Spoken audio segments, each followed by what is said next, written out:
Assalamualaikum warahmatullahi wabarakatuh. Selamat siang semuanya. Pertama kami ucapkan terima kasih kepada Ibu Maya Novita Sari SEMAK dan teman-teman kelas akuntansi NAB yang sudah berkenan meluangkan waktunya pada siang hari ini.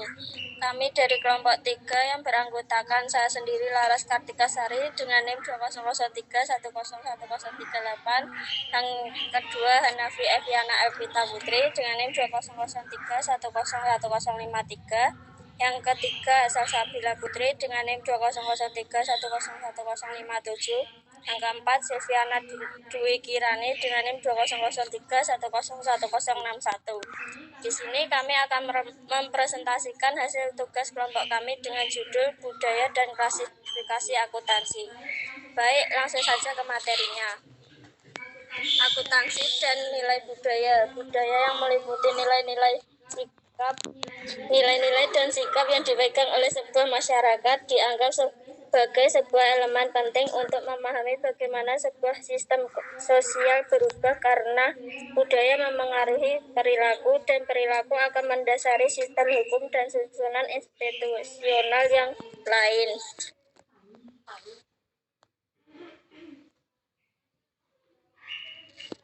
Selanjutnya, dimensi budaya nasional.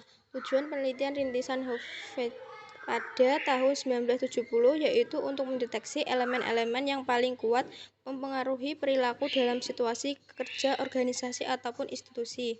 Terdapat 4 dimensi budaya nasional. Yang pertama, individualisme versus kolektivisme.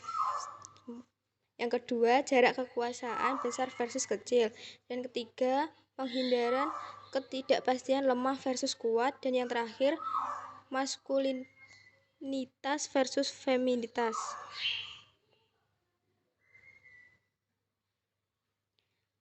Nilai-nilai akuntansi.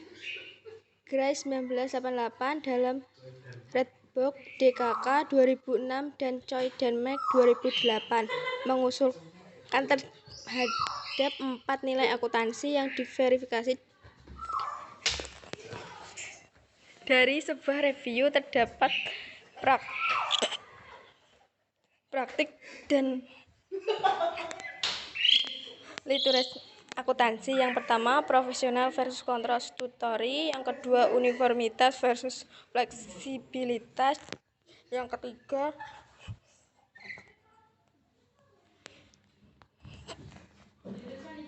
konservatisme versus optimis. Dan terakhir, kerahasiaan versus transparansi.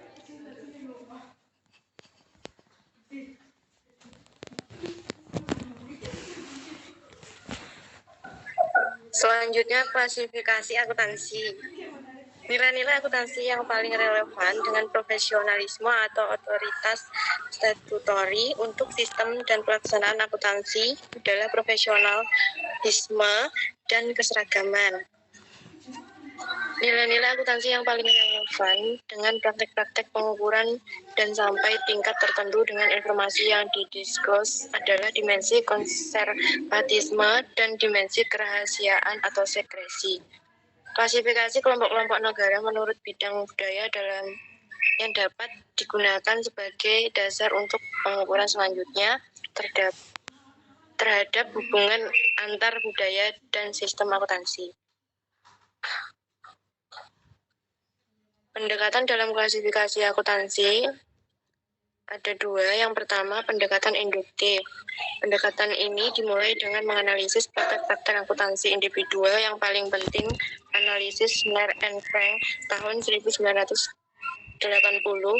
dalam Red Book DKK tahun 2006 yang melakukan pembedaan empiris antara praktek-praktek dianggap mempunyai pola perkembangan yang berbeda. Yang kedua, pendekatan deduktif. Ada 3 klasifikasi. Yang pertama, berdasarkan pendekatan perkembangan akuntansi. Kedua, berdasarkan sistem hukum atau hukum umum dan hukum undang-undang. Dan yang terakhir, berdasarkan sistem praktik atau penyajian wajar dan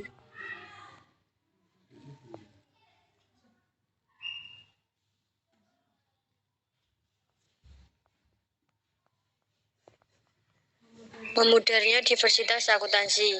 Diversitas akuntansi menjadi semakin kabur. Choi dan Mek 2008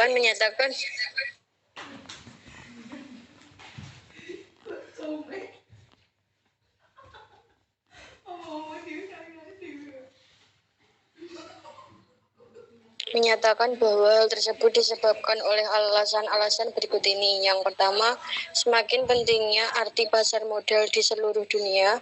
Modal semakin mengglobal sehingga menimbulkan dorongan untuk menentukan standar pelaporan korporasi tingkat dunia.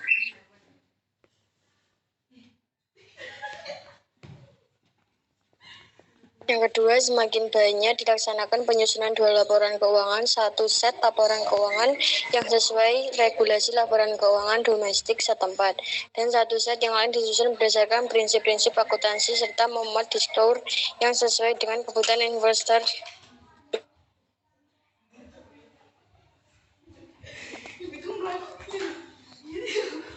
Yang ketiga, sejumlah negara hukum undang-undang, terutama Jerman dan Jepang, menggeser tanggung jawab dalam penentuan standar akuntansi dari pemerintah ke kelompok-kelompok sektor swasta profesional independen.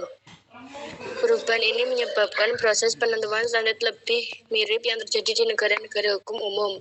Hal ini menunjukkan bahwa ada rangka lain selain sistem hukum diperlakukan untuk mengklasifikasi akuntansi di dunia.